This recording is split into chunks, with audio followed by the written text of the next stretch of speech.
तुम्हाला जसं माहितीच होतं की आपण लांबघाटीचा वॉटरफॉल बघायला आलो होतो, तर आता काय झालं चला सांगते पुढे. So guys this is the look of this धबा धबा.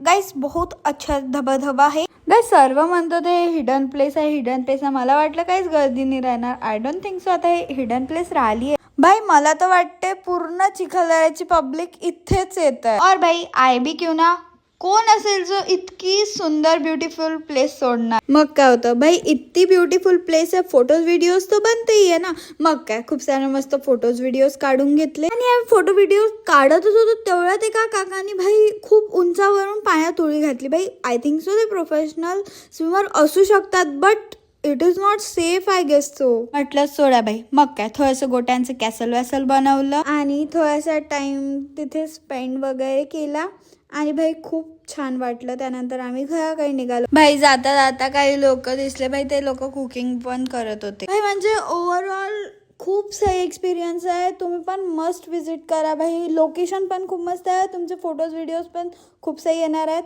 Must visit guys. मग काय होतं घराकडे निघालो भाई. मध्य प्रदेशला टाटा बाय बाय केलं. गाईज प्रॉपर घाट लागतो मधात आणि मी फर्स्ट टाइम घाटमध्ये गाडी चालवली आहे गाईज. प्रॉपर सेफ्टी सोबत हेल्मेट वेल्मेट लावून मस्त आपल्या घराकडे निघालो. बस मग that's it for the day guys. Stay tune for more मी blogs. Meet you next video. Bye bye.